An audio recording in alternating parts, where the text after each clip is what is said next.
So when I read Mattie's poetry and when I look at the work that you're doing, which I know we'll talk about more with Three Dot Dash, We Are Family Foundation, and the Youth Summit, I truly see divine calling and inspiration.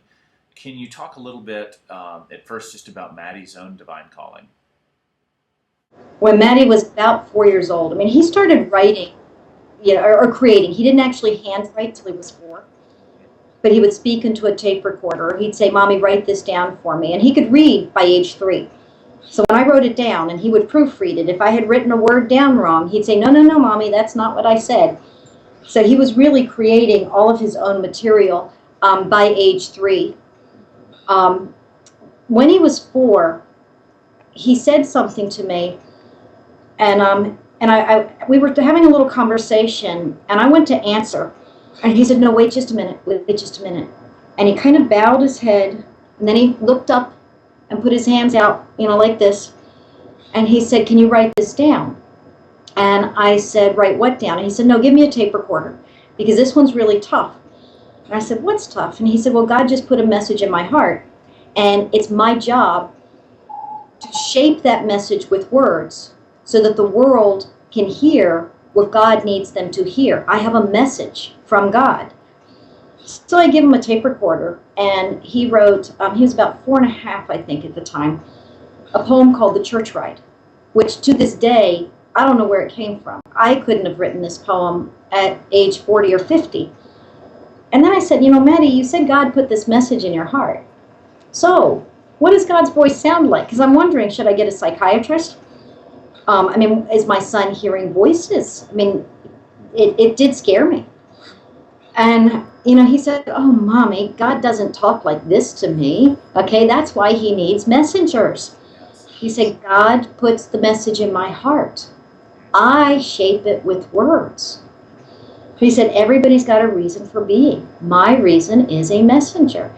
And he never said he was like a prophet or God's messenger. He just believed that what he was offering the world were his words, but the emotion, the message came from something beyond him. He said, "I'm not making this up.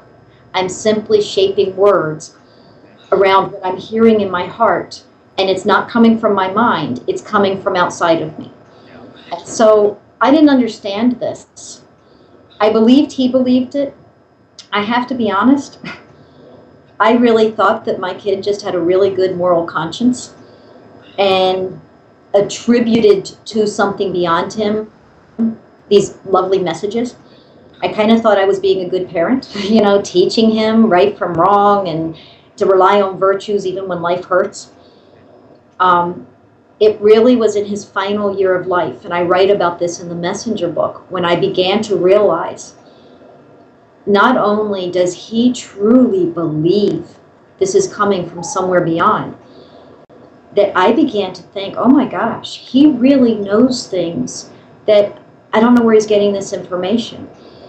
And it was after he died, and I read some of his private emails.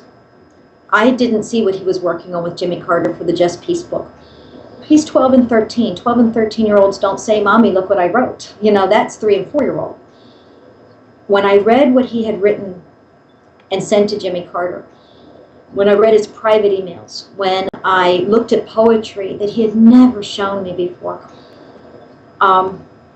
when I read the letters, the thousands and thousands and thousands of letters and emails that came through from people after he died, I suddenly began realizing, my gosh, my son's mortality and spirituality really were intertwined.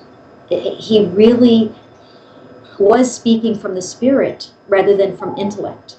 Um, he combined those two things, and I was in amazement. And maybe it's good that I didn't think on these things while he was alive, because I was his mom. I was the one that said, "Make your bed, clean your room." Yes, you have to take chemistry and trigonometry, even if you're going to be a writer and peacemaker, because it's the law. Right. I was his mom. Yes. Can you also share a little bit about heart songs and what is a heart song? This was something that Mattie referred to with his poetry, and I know you talk about it in the Messenger book. Um, Can you explain a little bit about that phrase, expression? Well, the expression actually came from when he was 5 years old, and Mattie wrote poetry to deal with his inner feelings. He also wrote poetry to shape this message that was in his heart. But at ages 3 and 4 and early 5, you could see poetry that was about Jeni and poetry that was a message from something beyond him. Two different things completely. You know, one is like stuff you'd hang on your refrigerator, and other was stuff that you wonder, did he lift this from some spiritual passage? Yes. When he was 5, he was real excited, and he was leaning across the kitchen table, and he said, "Mommy, I want to share something I wrote last night." He said, "I'm doing something new." He said, "I'm combining the message in my heart with the poetry that I write about things that I'm feeling and learning. I'm combining the two." And he said, "It's a brand new way of writing for me." And as he leaned across the table, he was wearing a sweatshirt. And yes, it was springtime, but my son wore Halloween and Christmas things year round. He was wearing a Christmas sweatshirt and had a little music button right over the heart that played Silent Night, which was his favorite Christmas carol because he always signed it for his brother who spoke only in sign language. As he leaned across the table, telling me he's going to combine God's message with his own message, it starts playing. Wow. And he said, "Mommy, listen, this is my heart song." And he put the poem down that he had written and got out a piece of paper and wrote the poem called Heartsong. I have a song deep in my heart, and only I can hear it. And he began to tell me that our heart song is our reason for being. And he said, if you want to understand what a heart song is, think about what matters most to you. What do you want? What do you need? Not a toy, not a thing, but what do you as a human being need? He said, "Mommy, you understand why that matters." Oops, sorry. He said, "Mommy, you understand why that matters? That's what you're called to offer to other people." He said, "That is your heart song." Now, he suggested that you share that heart song, what you need and want that you're supposed to offer to others. You should do that through something you enjoy, something you're passionate about, something you're talented. His gift was words. That's why he wrote so many poems, essays. He loved giving speeches. But the message, what he needed and wanted most, remember when I said earlier he knew what it was like to struggle for hope, to have a lack of peace in your world? He was desperate for hope and peace. He said, that is my heart song. I need hope, I need peace. I'm called to offer a message of hope and peace to the world. And he did that through poetry, through essays, through interactions, through speeches. He did it in humor. He did it in any way he could.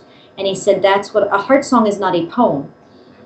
A heart song is expressed for him through poetry.